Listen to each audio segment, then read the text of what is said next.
Welcome back to a new video.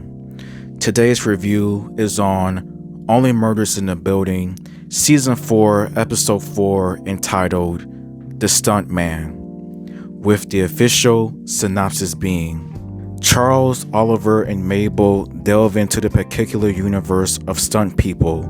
They encounter a suspect with an incredibly familiar face. And before I give up my review, please like, subscribe, comment.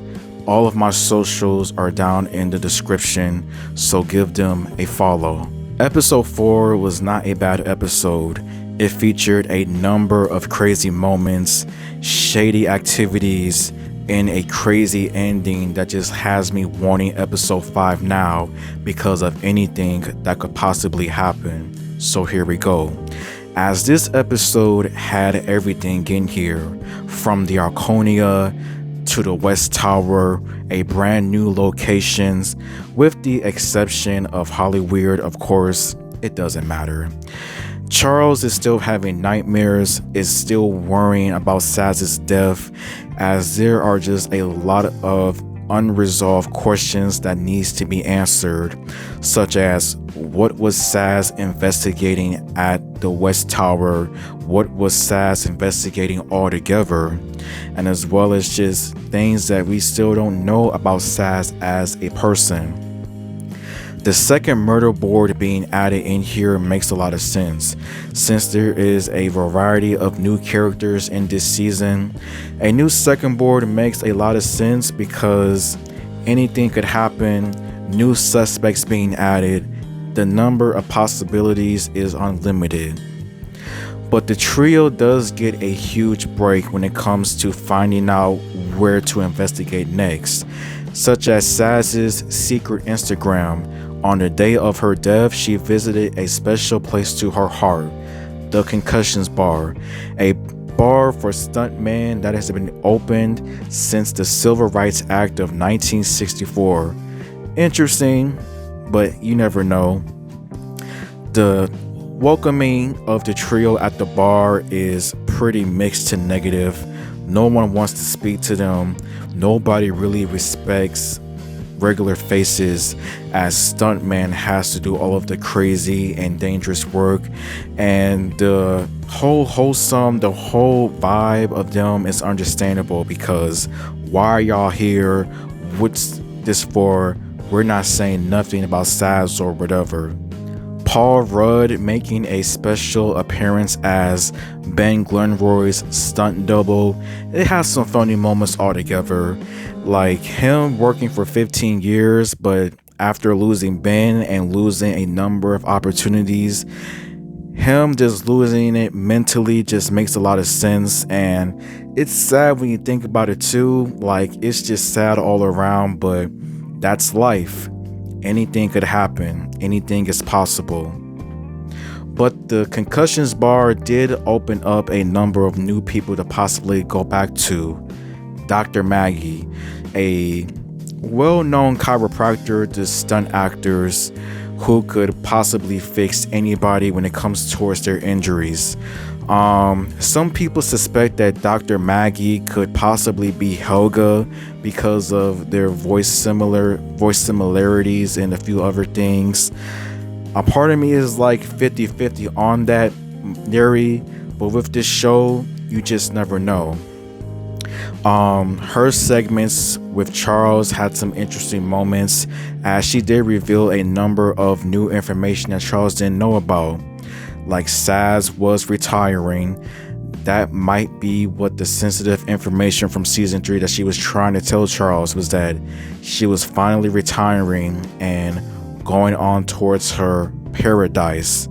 She was trying to end a relationship that she considered bad, and the number of people that could possibly be could be from Charles, Jan, Scott Bakula, or someone that we haven't even known yet. It's just a number of unlimited motives and possibilities. In the meanwhile though, Oliver and his worries about Loretta was not bad. I think that there is a small chance that Oliver is going to propose to Loretta by the end of the season. Since he didn't do it in the first episode, I think that once everything has been solved, the murderer or murderers have been caught, he's going to pop her the big question. We'll just see. Mabel, her episode in here was not bad also, as she's been living at the West Tower for a little while now. All of the residents have been giving her the cold shoulder for different reasons because of her being a squatter. But yeah, I don't think any of the West Tower residents are responsible for the murder, but the suspicion levels on all of them just keeps going at a higher and higher level with each episode.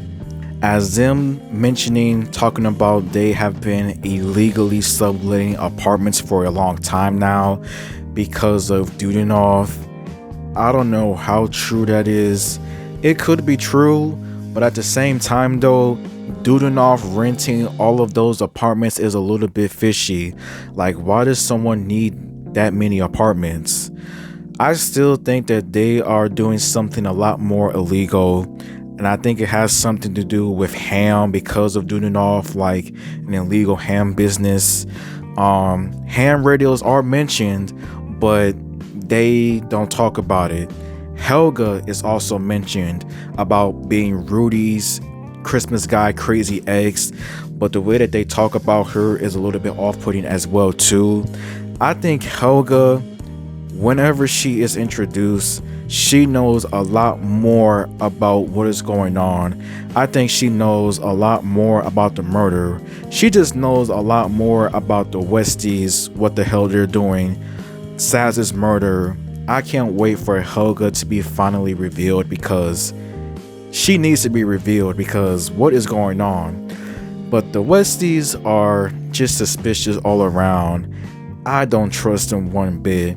Do I think they're murderers? No, but I still don't trust them for just other reasons though. But yeah, it's just crazy with them. But Charles just helping out Sazz in a big way with the funeral at the Concussions Bar was nice, wholesome, and just one of the ways that he could pay her back after Sazz saving him, helping him out for over 40 years. Like, I am wondering though, was the real bottle placed there eternally? Like, did someone place that bottle there for real, or was that just an accident that was just a host ritual? Like, I don't know, but the segments at the Concussions Bar when it comes with the funeral was interesting, but that whole bottle thing is just mysterious. Howard, I forgot to mention Howard in the Arconia, I apologize, but I just found it very suspicious that the brother sisters Bev Mellon would be holding auditions at the Arconia.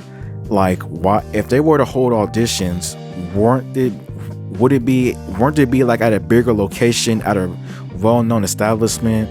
How long have they been in New York? Why are they in New York? With Howard, I think that was just a possible way to get him out the apartment so that the Westies could get rid of Mabel's stuff and just, yeah. But that was a little bit weird and off-putting. But in the meanwhile though, back as I was talking about Paradise does have a bigger meaning, as Sazz always talked about Paradise when she would retire, when she would eventually step down, as she was considering opening up a academy for stunt actors, her own academy. And once Charles figures that out, the trio enters and decides to go to the academy where the place would be at. The ending was definitely crazy in my opinion, with the reveal of Bev, her holding a gun. Like, what is going on? But yeah, that is how the episode basically ends. I thought that episode 4 was not a bad episode. It was pretty wholesome, finding out new information about Sazz, that she was considering retiring. I am wondering what was her relationship that she was trying to end because of it being considered bad. Charles is unlikely. Jan, I don't know, because Jan's a killer and she could kill her right then and there. Scott Bakula, possible.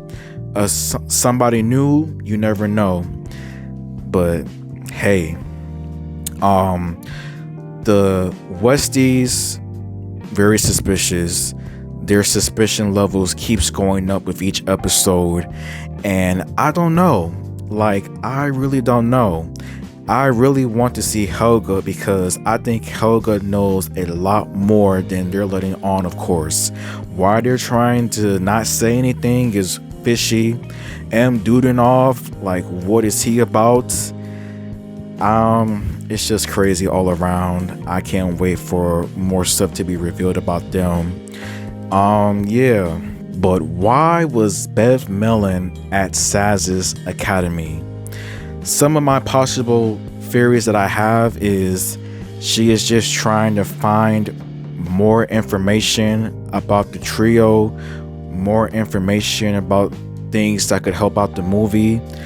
Maybe Sazz had some evidence and she placed it there, and she possibly found out about it and was trying to get rid of it or use it for her purposes. Some people on Reddit think that she might be a undercover agent, an undercover informant, or she might have a secret twin. I don't know about that. Her being a undercover agent would be an interesting twist, but I don't see it. Her having a secret twin, I don't see it also, but hey. As far as my suspect list go, a little unlikely she's the killer, but you never know. And I still think that that writer from the very first episode, Marshall, could possibly be involved because of how he was interacting with people, how he presented himself just came off as someone that was doing a little bit too much of eavesdropping, if you know what I mean. But that's all I have. Like, I know it's going to change. I can't wait for the next episode. Shit's about to get real. But as always, though, thank you for watching. See you next week.